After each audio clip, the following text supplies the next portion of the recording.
Hey everybody, welcome back to the channel. Hope you're doing great today. Do you have one of these Swedish TDs? Have you gone on the Swedish TD line? You should though. If you don't, it's pretty good. But this rascal right here is really good. It's almost as good as the UDES 03. It comes in and it goes in and out of its siege mode a lot faster than the regular tech tree. But this is a great gun. I mean, it hits hard and it's accurate. So you got to learn how to play it. But man, you could have some monster games in this thing. And it's definitely feared by everybody because it can just hide right out in the open. You drop a camo net, and this thing just disappears. So Faugh's going to use its strengths, and he's just going to make everybody's life, well, at least the enemy's team life, completely miserable in this thing. So Faugh, thank you for sending it to me, buddy. I really appreciate it. Y'all, hope you enjoy it. Without further ado, let's get to it. Thanks for watching.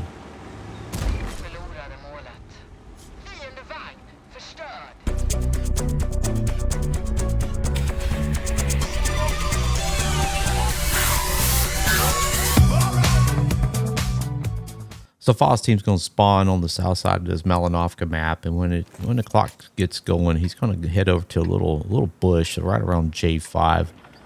I'm going to mark it on the map right here for you, straight ahead, pretty much. And the enemy team is going to capture the hill pretty quickly, and the heavies never even make it up there to the contestant. It's pretty much going to be almost like a loss pretty quickly.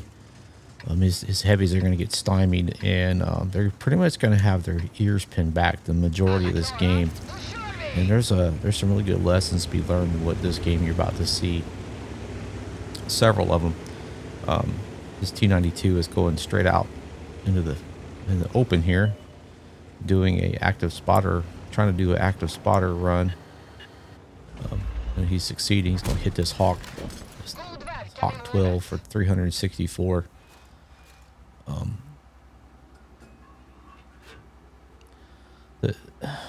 See, their links pushed up center pretty quickly, which has got our links pinned back. You can't climb up into the bush up on top of the hill to spot their team. So very quickly, their lights have pretty much won this open expanse. Because his lights are his lights are still back right around base. They're not actually out doing spotting. The ship tech TVP over on the west side of the map has been left. There goes the Hawk 30 again. And this is going to basically capture most of Faugh's attention. But ooh, there's a ship tech TVP, and he just misses it. But you see what I mean? The Lynx is pushing up. The enemy team is already has the hill captured. They screamed up, got up there where his heavies just they hesitated. They all hesitated to take shots. It looks like on center, which pretty much cost the hill. A lot of times, if you win hill, you usually have a pretty good chance of winning. But when the whole team is sitting in cover and you're trying to push down that hill, that's a tough place to be for the team that's attacking. His team is up by 1 now, which is miraculous. You see how the enemy team is being spotted by the Lynx. So the Lynx is in a classic passive spotter position. The T92 is being really aggressive and is pushed up, and he's doing a great job. So now they're starting his lights are starting to put the pressure on the enemy team. There was just a lot of opening shots that didn't get taken. Potentially to do a little bit of early damage on those heavies and all those heavy hitters that went north, which is kind of really what you want to do. You want to kind of weaken them a little bit, but they're all pretty much full health. He just misses that shot. So it looks like both of the enemy light tanks are dead, which is beautiful. So this team definitely has him at an advantage, because still, well, one of his lights is dead. Looks like the T92 died, but the Lynx 6x6 is still alive. I would arguably say the Lynx is probably is going to be the key to the victory of this game. His spotting, which is typical of just about any game. So you're definitely, if you're a light tank, you definitely want to stay alive to the end. As important as you are at the beginning, you're vital on the end game. So, but you see what I mean? His team is being pushed back down the hill. They're in cover. The Vipera's got a lot of armor up front. If you don't hit it just right, you're not going to pin it. But this tank that Faugh is in is more than capable of wrecking a Vipera, because it can tap away on the weak spot, just that bottom lower plate or the top, the roof, you know.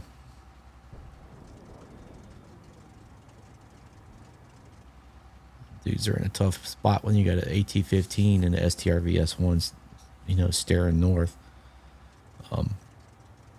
I will say the enemy is going to lose this game, primarily because they didn't push. They hesitated.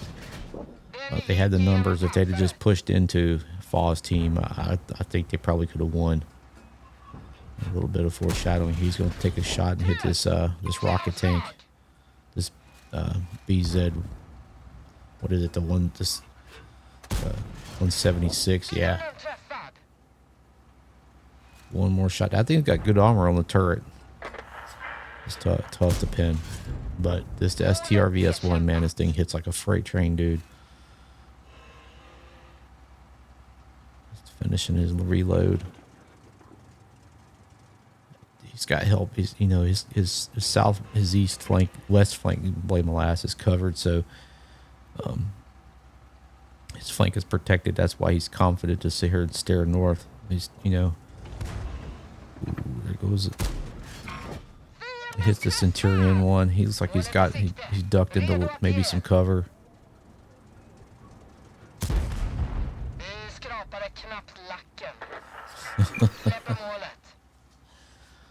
Put something in his wallet. Or her wallet. I don't know what that means. This is the excitement of a TD driver, you know. I know it's like watching grass grow, but this is what a TD does. Relocate and search for lines of fire. This thing's got great camo, so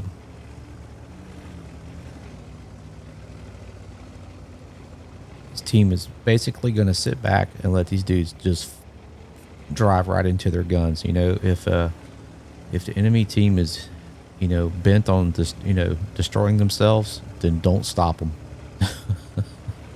Let them continue. The Faugh here is going to relocate so he can get a line of fire on the. So right now the edge of the map's turned off. I know it might be a little confusing, but he's right there on the edge of the map. He's going to make a north turn, and now he's looking for a shot. Ooh, and there's the Vipera and the IS-3. Looking for that weak spot. Looks like he's tucked in behind a dead tank. It almost looks like a renegade sitting there. I think it's the Astron Rex is dead. He's sitting behind that one right there. If you get on the roof, it's got the right angle. See what I mean? He's hitting the front end of that gun mantlet, man. That thing is tough. Here comes their IS-3. Does it maybe he broke his gun or something? Who knows? Smashed that lower plate. Oh, nice hit. Hits him for 376. No, he's dead. So they're up by 2. Oh, great shot on that Vipera, man. Hits him for 370. One more and he's dead. He's 41 hit points left. Just got to find a little crease. Nope. Hit him in that mantlet. That mantlet's tough. It gives you this right there. If you've just been loaded. There you go. Hit him in a soft. Probably hit the rear deck is probably where he hit him, or right there on the. Who knows? But there goes the low.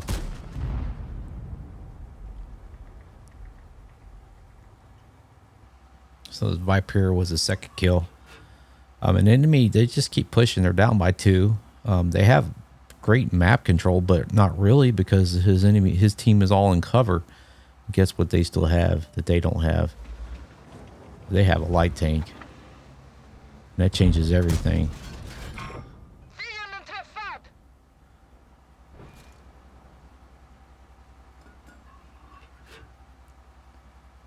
Like I said, it basically just let them keep coming. You know, if they're going to keep attacking, they're going to come here one at a time. They're going to die one at a time. If they'd all come together, there's a pretty good chance they would have won. It looks like he shot right through the little viewport of that scorpion. So that's what it looks like.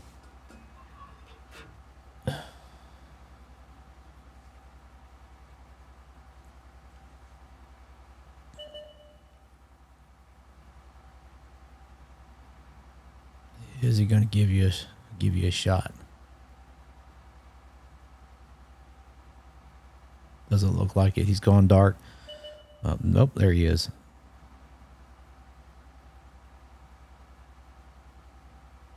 Patience, young Jedi. Faugh's a good TD driver, man. It goes to Udez 03.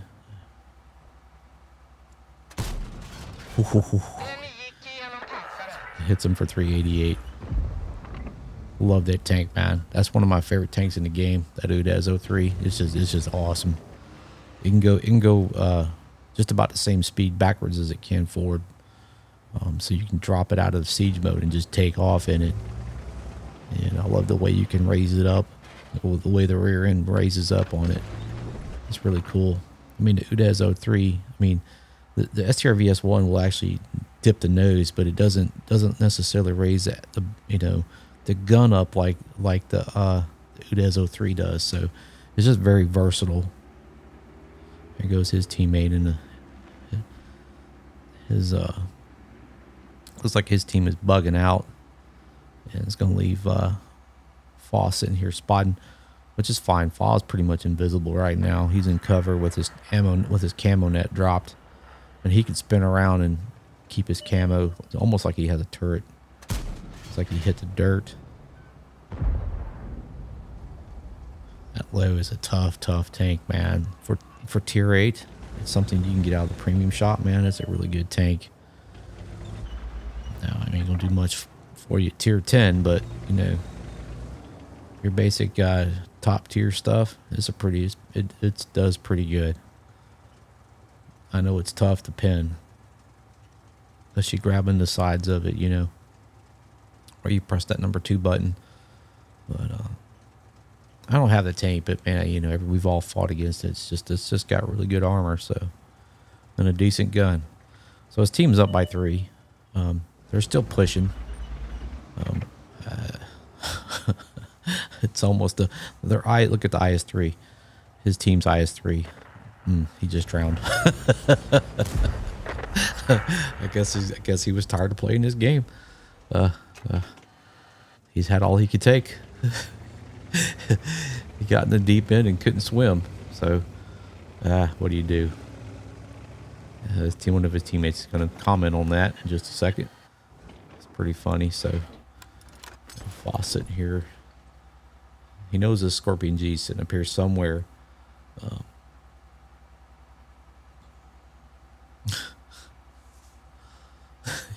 And one of his teammates, idiot word, goes to the IS-3. Yeah, you know, sometimes you drown yourself. You don't mean to. It just happens. I've done it. I do it all the time. You know, you get in the deep end. You didn't time that out quick enough. You can't make it back up on shore quick enough. So Faugh's pulling up here and watch this. He gets in this bush. This is going to show you how good this camo is. Watch this Scorpion G. Smashes the Scorpion G in the face. He does get spotted. The dude's not even looking at him. And he takes him out. He was focused on his teammate and the Scorpion G. So you underestimate the STRV1 at your own expense, man. So once again, for whatever reason, his game wouldn't upload to Watt replays. But so I stuck it here on Des Games. It's all good. Does the same thing, like I said. So he got 2nd class mastery badge, fire for effect bruiser, high caliber and Confederate. He did. He made a pile of credits, man. So he did 3,848 damage, 3 kills. He killed the BZ-176, the rocket tank, and the Vipera, and then the Scorpion G there at the end, what you just saw. And he made, man, 87,000, almost 88,000 credits for that game. So outstanding, man. Congratulations, Faugh, on another great game, dude. It's a kind of, this is the life of a TD driver. It's a stagnated fight. You're not typically moving around a whole lot. If you're having to move around a lot, you're usually your team's usually losing, unless you're just routing them and you're trying to get to the enemy side of. But still, though, this is a great tank. If you don't have it, I highly recommend you pick it up. If TDing is your sort of thing, if you've been on the fence about playing this is a great TD to get and a great line to go down. I mean, once you hit the tier 8, man, the UDES 03, it's just awesome. So all the way to tier 10 is just a good time. The tier 9 is a little iffy, but the tier 10 is just phenomenal. So along with the tier 8 and this one here. So Faugh, thank you so much once again, my friend, for sending me the game. Excuse me there. I really do appreciate it. And y'all, I hope you enjoyed it. If it was a complete garbage due to me, please consider leaving a comment, hit that thumbs up button. And if you're new to the channel and you like what you see, and I hope that you do, please consider subscribing, smashing that notification bell. You know what that does.